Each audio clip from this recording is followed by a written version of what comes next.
akhiri. Wassalamualaikum warahmatullahi wabarakatuh. Waalaikumsalam warahmatullahi wabarakatuh. Bisa menciptakan singkatan dari branding school tersebut, bisa jadikan YEL. Umpamanya seperti yang dipilih oleh SD Sumedang 2, itu YEL-nya begini: SD Sumedang 2 eksotik, itu bersama-sama. Terus dilanjutkan dengan apa itu eksotik itu? Elo, kreatif, siswa optimis, terampil, dan cerdas. Jadi bersama-sama siswa. Ini bisa ditampilkan ketika terakhir biasanya diminta. Ada videonya. Iya, di video. Terakhir di sini kan enak bisa lihat. Iya, terus juga umpamanya seperti SD Beturi. SD Beturi bergema di hati. Nah, terus singkatannya apa? Yaitu apa?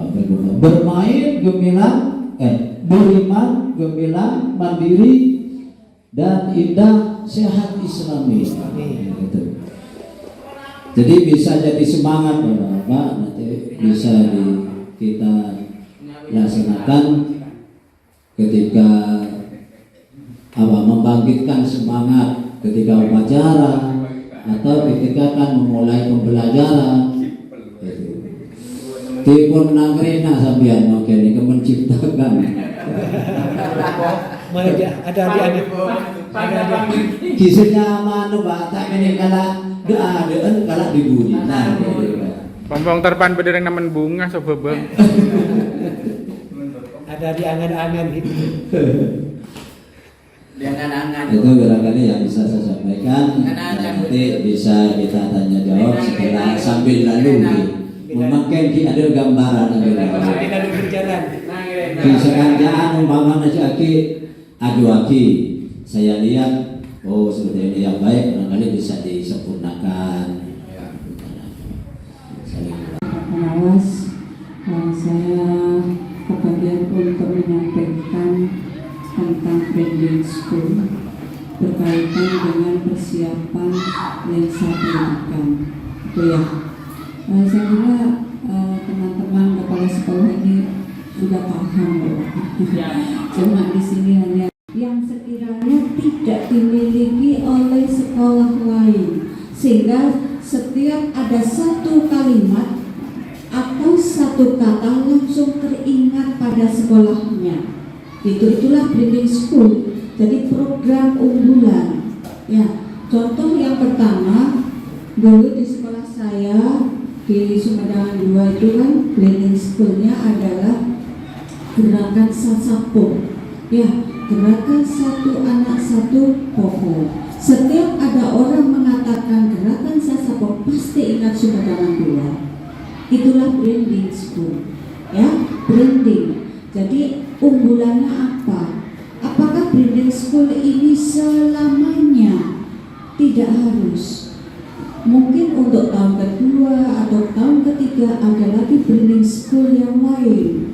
Jadi Bapak Ibu, teman-teman bisa selalu mengupdate data tentang branding school. Pertama yang saya sampaikan pertama kali adalah branding schoolnya adalah Sumedang gerakan Sasapo Sumedang 2. Setelah tahun berikutnya sudah punya pohon-pohon yang banyak. Kemudian saya pikir pohon-pohon yang banyak lingkungan ini dipakai untuk apa? Kan begitu ya tindak lanjutnya. Karena Sumedang 2 itu media pembelajarannya sedikit, maka muncullah branding school yang kedua yaitu Sumedang 2 eksotik. Jadi media pembelajaran pohon semuanya greenhouse taman itu dipakai untuk media pembelajaran sehingga anak itu ikut aktif begitu. Jadi guru-gurunya memanfaatkan. Itu branding school Bapak Ibu ya. Kemudian selanjutnya itu sudah dimanfaatkan oleh teman-teman. Terus saya pikir yang kedua, saya mengembangkan sekolah literasi. Ya, pengembang literasi. Wujudnya apa? Saya sudah melaksanakan wujudnya apa? apa? Programnya apa? Literasi. Sehingga di situ saya pernah memunculkan brandingnya yaitu Sabtu Ceria. Artinya setiap hari Sabtu anak bercerita, cerita dari dan untuk anak, sehingga muncullah Sabtu Ceria. Beberapa bulan dalam pelaksanaan itu ternyata pandemi. Terus nggak mungkin saya hanya berhenti sampai di sini. Terus apa yang saya lakukan? Sehingga muncullah Puskolin, yaitu perpustakaan sekolah keliling, dengan harapan motivasi anak, kegemaran anak untuk membaca itu tidak berhenti sampai di situ gara-gara pandemi. Itu Bapak Ibu.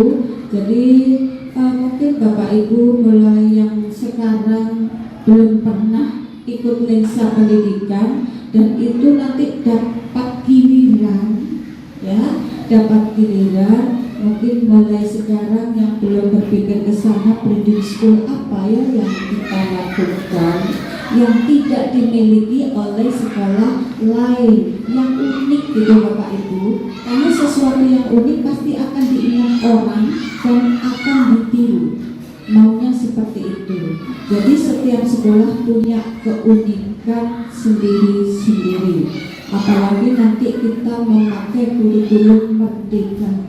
Disitulah letak kemerdekaan kita, mengembangkan sekolah sesuai dengan potensi yang dimiliki oleh sekolah masing-masing. Gitu.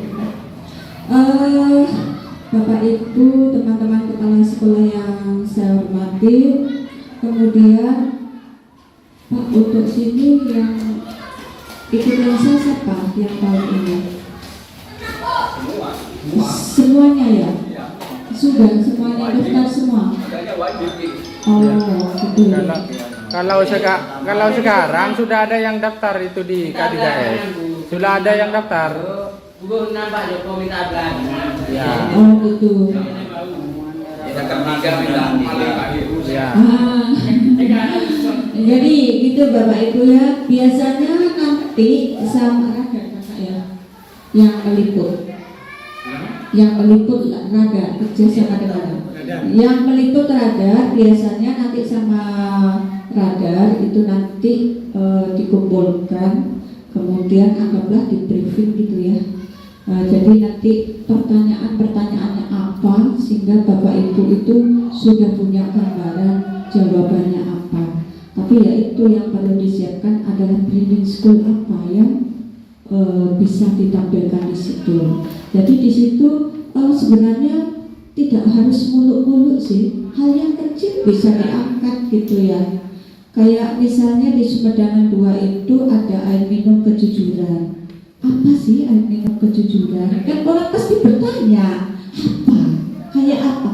Oh, kayak begitu, aku mau niru, kan begitu ya.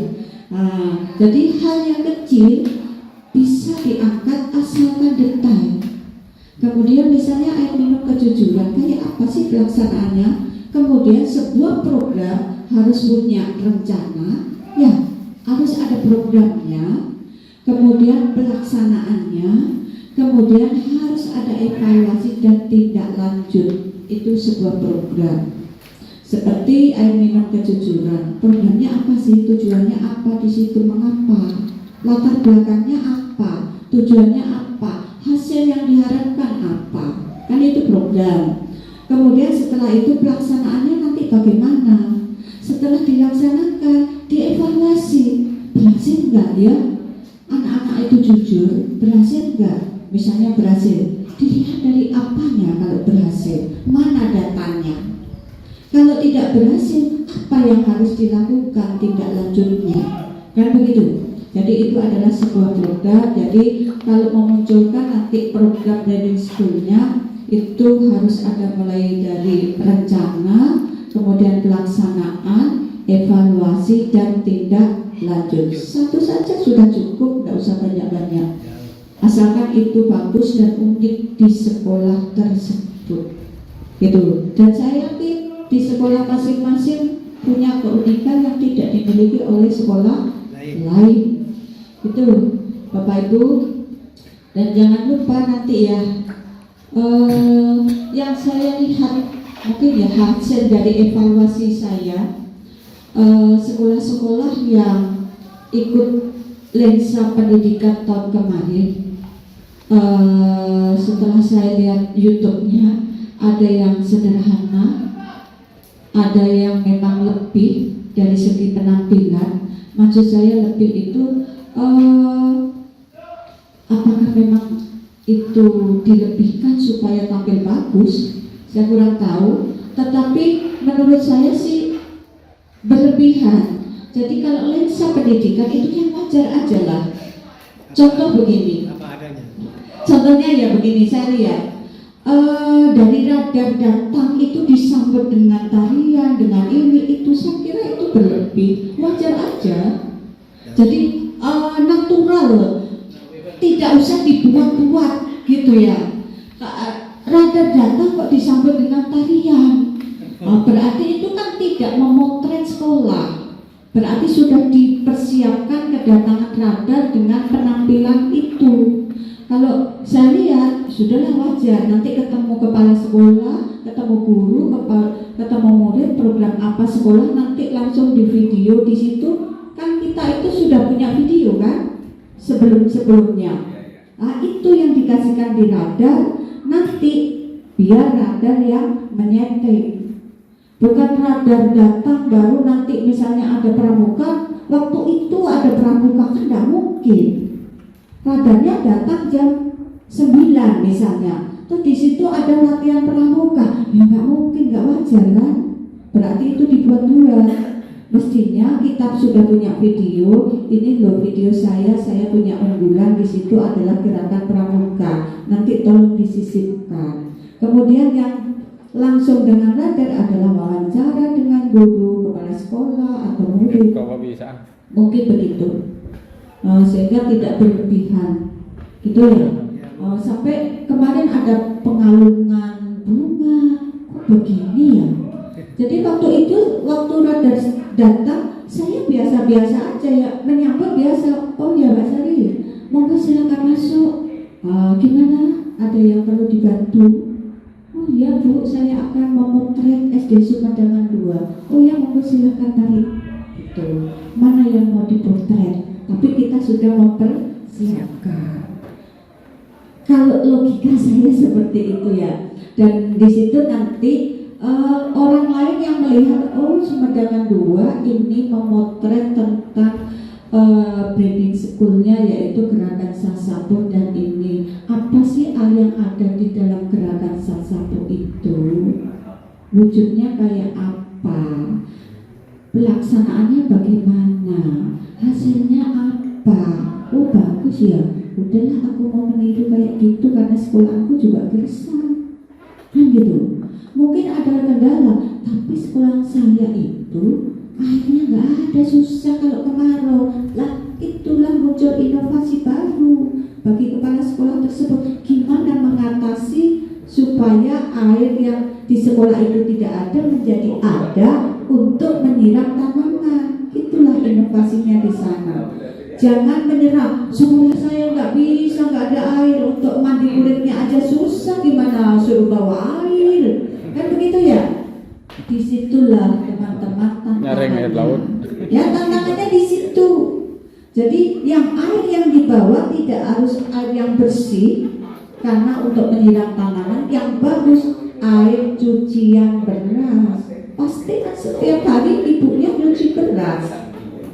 Suruh taruh botol, esoknya suruh bawa ke sekolah, itu yang bagus karena itu pupuk. Gitu Bapak Bu. Mungkin itu Pak Joko yang bisa saya sampaikan. Mudah-mudahan teman-teman kepala sekolah di sini bisa menunjukkan sesuatu yang bagus yang bisa ditiru oleh sekolah lain. Terima kasih. Assalamualaikum warahmatullahi wabarakatuh.